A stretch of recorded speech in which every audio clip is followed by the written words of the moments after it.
Hi friends, this is Janu. ఈరోజు ఒక interesting టాపిక్తో మీ ముందుకు వచ్చేసాను. మరి లేట్ చేయకుండా ఈ వీడియో స్టార్ట్ చేసేద్దామా? కపిల్ దేవ్ సారథ్యంలో భారత క్రికెట్ జట్టు 1983 వన్డే ప్రపంచ కప్ గెలిచిన తర్వాత దేశంలో క్రికెట్కు ఎనలేని ఆదరణ పెరిగింది. దేశంలో అత్యధిక మంది ఫాలో అవుతున్న క్రీడగా మారిపోయింది. దేశంలో ఏ ఆటకు లేని క్రేజ్ క్రికెట్ సొంతం. ఇక 2008లో ఇండియన్ ప్రీమియర్ లీగ్ ఎంట్రీతో క్రికెట్ మరో స్థాయికి చేరింది. ఐపీఎల్కు ముందు, ఐపీఎల్కు తర్వాత అన్నట్లుగా పరిస్థితి మారింది. దీంతో ఆటగాళ్లకు భారీ ఆర్జించడం ప్రారంభించారు. సెలబ్రిటీలుగా మారిన క్రికెటర్లను ప్రచారకర్తలుగా కూడా నియమించేందుకు పలు వ్యాపార కంపెనీలు క్యూ కట్టాయి. దీంతో వారి ఆదాయం గణనీయంగా పెరిగింది. ఈ నేపథ్యంలో తాజాగా ఓ ఆసక్తికర విషయం వెలుగులోకి వచ్చింది.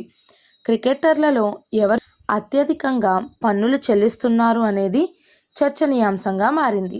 అయితే ఇటీవల జాబితా విడుదల చేసిన ఫార్చ్యూన్ ఇండియా 2023-24 ఆర్థిక సంవత్సరంలో విరాట్ కోహ్లీ అత్యధికంగా ఆదాయపు పన్ను చెల్లించిన క్రీడాకారుడిగా ఉన్నట్లు తెలిపింది. ప్రస్తుతం అంతర్జాతీయ మ్యాచ్లు లేకపోవడంతో విరాట్ కోహ్లీ కుటుంబంతో కలిసి లండన్లో ఉన్నాడు.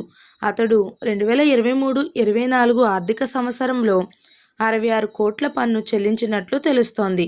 క్రికెటర్లలో అత్యధిక పన్ను చెల్లించిన జాబితాలో టీమిండియా మాజీ కెప్టెన్ ఎంఎస్ ధోని రెండో స్థానంలో ఉన్నాడు. అతడు 38 కోట్లను పన్ను రూపంలో చెల్లించినట్లు తెలుస్తుంది. ఇక టీమిండియా క్రికెట్ దిగ్గజం సచిన్ ఈ జాబితాలో మూడో స్థానంలో నిలిచారు. సచిన్ 28 కోట్ల ఆదాయపు పన్ను చెల్లించినట్లు ప్రచారం. ఫార్చ్యూన్ ఇండియా విడుదల చేసిన సెలబ్రిటీ పన్ను చెల్లింపుదారుల జాబితాలో 23 కోట్లతో సౌరవ్ గంగూలీ 4వ స్థానంలో ఉన్నాడు. ఇక team India star allrounder Hardik Pandya 13 కోట్ల ఆదాయపు పన్ను చెల్లించినట్లు తెలుస్తోంది. ఇదే సమయంలో team India wicket keeper Rishabh Pant సైతం 10 కోట్లు ఆదాయ పన్ను చెల్లించాడు. కాగా ప్రస్తుతం భారత స్టార్ క్రికెటర్లు రెస్ట్ మోడ్లో ఉన్నారు.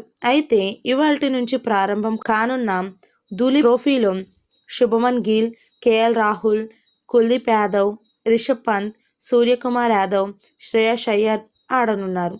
విరాట్ కోహ్లీ, రోహిత్ శర్మ, జస్ప్రీత్ బుమ్రాలు ప్రస్తుతం విశ్రాంతి తీసుకుంటున్నారు. ఈ నెల 19 నుంచి ప్రారంభం కానున్న బంగ్లాదేశ్తో టెస్ట్ సిరీస్తో మళ్ళీ మైదానం బాట పట్టనున్నారు.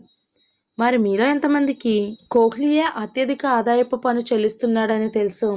కింద కామెంట్స్లో నాతో షేర్ చేయండి. ఈ వీడియో కనుక మీకు నచ్చినట్లయితే లైక్ చేయండి, షేర్ చేయండి. This is Janu. Thank you for watching this video.